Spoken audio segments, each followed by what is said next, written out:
A questão é tão simples que eu não sei porque está sendo causado tanta celeuma. A graça, ela remonta a tempos imemoriais. Podemos lembrar que Jesus Cristo poderia ter sido agraciado. Na época, Pilatos concedeu ao povo a possibilidade de perdoar ou Barrabás ou Jesus Cristo. Bem antes disso, já se conhece a graça. A graça era uma espécie de clemência soberana. Então, cabe ao soberano, no caso ao presidente da República, por razões de conveniência e oportunidade, ou seja, um ato discricionário, conceder ou não essa clemência soberana.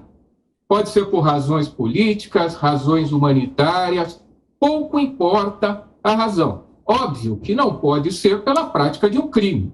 Você vai perdoar alguém para que essa pessoa, de alguma maneira, o favoreça. Aí realmente não é possível.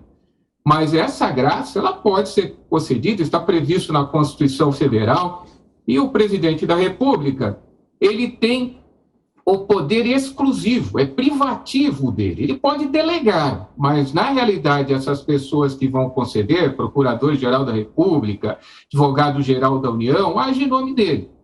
Ela tem um único requisito, e nisso você tem razão, a necessidade do trânsito em julgado da sentença penal condenatória. Ela deve ser concedida após a condenação, mas isso não é o problema. O magistrado das execuções penais, ele simplesmente vai condicionar os efeitos da concessão da graça, que é a extinção da punibilidade, é a extinção da pena, após o trânsito em julgado. Isso daí é razão de economia processual, é do princípio da instrumentalidade das formas. Por quê? Indefere o pedido. O presidente da República espera o trânsito em julgado e concede novamente, edita um novo decreto. Então, não vejo nenhuma irregularidade nessa situação. Caberá a quem for analisar, muito provavelmente um dos juízes do Supremo Tribunal Federal, que é um dos ministros do Supremo Tribunal Federal, que vai agir como juiz da execução, condicionar os efeitos da extinção da punibilidade após o trânsito em julgado. E esse trânsito em julgado, de acordo com a jurisprudência, pode ser da acusação. Não precisa se esperar o julgamento dos recursos da defesa. Transitou em julgado para acusação, pode-se conceder a graça e, no caso, eventualmente, desses recursos da defesa serem providos, a graça perde o efeito e a pessoa é absolvida. O importante é ficar muito claro que a graça, ela afasta os efeitos principais da condenação, que é o cumprimento da pena, não os efeitos acessórios. Dentre esses efeitos acessórios, tem a perda do mandato. A perda do mandato não pode ser alcançada pela graça e nem consta do decreto presidencial esse efeito. A Constituição ela é muito clara. Só não cabe anistia, graça e indulto para crimes hediondos e equiparados. Homicídio qualificado, tráfico de drogas, tortura, extorsão mediante sequestro. Ou seja, a própria Constituição Federal excepciona os delitos em que não cabe graça. Contrário senso, se não for esses delitos, se não estiver previsto na própria Constituição Federal, é possível. A Constituição, muitos estão equivocados, dizendo, não, mas é um crime contra o Estado Democrático de Direito. E não caberia porque a Constituição diz que é inafiançável e imprescritível. Só que a Constituição fala de grupos armados que atentam contra o Estado Democrático de Direito. Nós não estamos falando de grupo armado.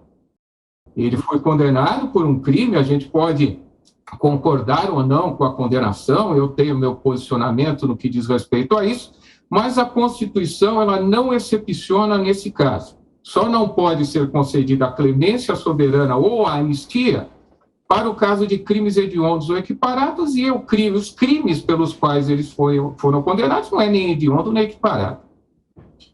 Ele nem deveria ter justificado dessa forma. Ele simplesmente poderia dizer, estou concedendo por um motivo político, estou concedendo por um motivo de clemência, haja visto que a pena é excessiva, mas é uma forma, assim, de controle, porque isso daí já vem desde a época de Montesquieu. né, um poder da República deve ser controlado pelo outro. Não pode haver a invasão de um poder no que diz respeito ao outro, mas a própria Constituição Federal, ela traz instrumentos para que um fiscalize o outro. Nós temos diversos, nós temos a CPI, nós temos os tribunais de contas, nós temos as ações diretas de constitucionalidade, nós temos a questão do veto presidencial. E um desses controles e contrapesos que pode ser executado é justamente a questão do indulto e da graça, principalmente a graça, já visto que a graça era endereçada a uma pessoa específica. O de indulto ele atinge um grupo de pessoas, o decreto ele é aberto, a pessoa não precisa requerer. A graça pode até ser requerida. Então, sim, é uma das formas de controle e contrapeso. Não é que ele esteja reformando a decisão do Supremo Tribunal Federal, não é nada disso. Ele simplesmente entendeu por razões políticas que aquela pessoa pode ser perdoada, que o crime que essa pessoa cometeu, já que não se trata de crime hediondo equiparado, é um crime cuja pena é excessiva, ele pode entender dessa maneira, que é uma pena desumana, então, por razões de clemência, a gente chama de clemência soberana, ou até por razões políticas, ele pode perdoar, isso está na Constituição Federal. Isso é ato privativo do presidente da República. Não se discute o mérito da concessão, por que ele está concedendo. É um ato privativo dele. Então, se ele quiser conceder isso, daí não disser a respeito à prática de um crime, por exemplo, olha, eu concedo a graça para que você não me denuncie, ou para que você não de maneira nenhuma traga documentos pelos quais eu possa ser processado. Aí não, aí nós teríamos desvio de finalidade. Mas no caso, como nós estamos falando de um posicionamento dele, por entender que houve uma série de irregularidades desde o início do inquérito, que a gente chama de inquérito das fake news, né, que é o inquérito judicial, ou que a pena foi excessiva, ele pode conceder sim. Da mesma maneira que ele poderia conceder a graça parcial, ele pode conceder a graça total. O Supremo Tribunal Federal vai decidir absolutamente tudo. O momento, a forma, se está havendo uma extrapolação dos poderes dados ao presidente da República, os motivos que foram invocados no decreto concessivo da graça, vai ser analisado absolutamente tudo para verificar se esse decreto é constitucional ou não.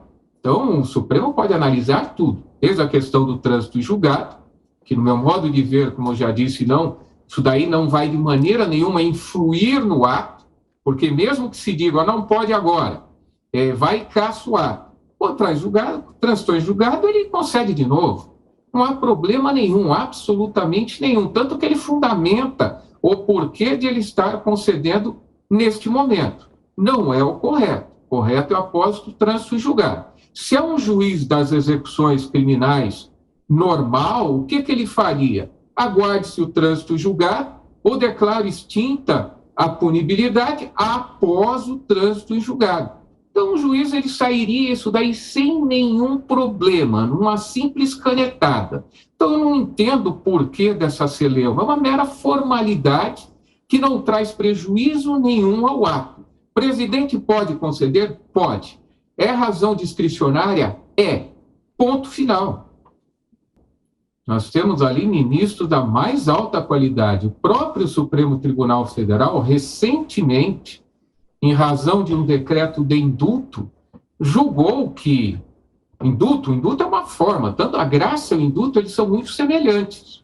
Né? O indulto, a gente fala que é indulto coletivo, a graça seria um indulto individual, então eles têm a mesma natureza. E o próprio Supremo Tribunal Federal entendeu que isso é um ato privativo do presidente da República, e que não poderia ser alterado pelo judiciário, como não pode ser alterado pelo legislativo por meio de decreto legislativo.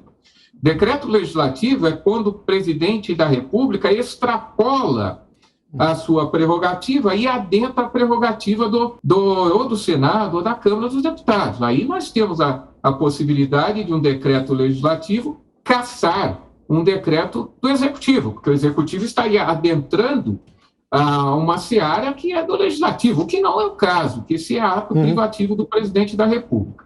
No que diz respeito ao inquérito, chamado inquérito das fake news, eu talvez tenha sido o primeiro que escreveu sobre ele. Escrevi artigos no Estadão, escrevi artigo na Conjura, escrevi diversos artigos, participei de lives, fiz publicações. Eu sempre denunciei a inconstitucionalidade desde o nascedouro desse inquérito judicial, porque ele foi escolhido o relator, não houve distribuição, isso aí viola o próprio regimento interno, foi feito baseado numa portaria de 1980, antes da Constituição Federal. A Constituição Federal não recepcionou o regimento interno, esse dispositivo do regimento interno do Supremo Tribunal Federal.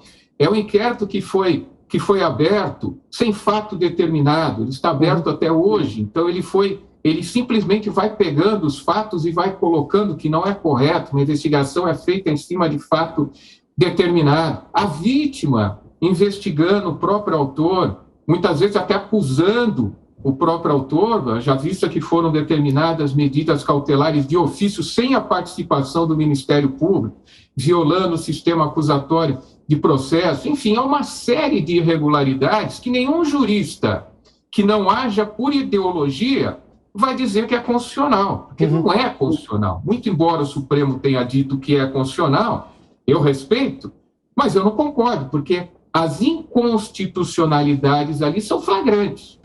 O dispositivo fala crimes praticados no interior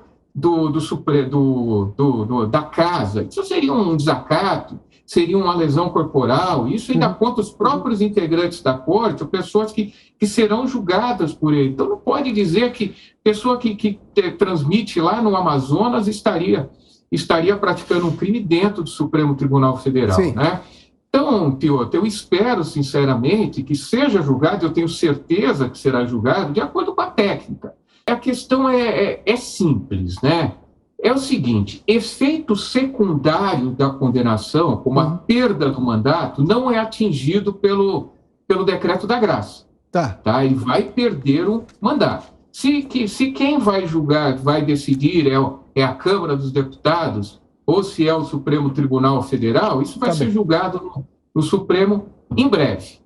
Os efeitos da condenação transitada em julgado, um dos efeitos, isso após o trânsito julgado, é a perda da capacidade eleitoral ativa e passiva, de votar e ser votado. Isso vale até a extinção ou cumprimento da pena. Se a graça é concedida pelo presidente, cabe a um magistrado julgar extinta a punibilidade. Julgou extinta a punibilidade, ele retoma os direitos políticos.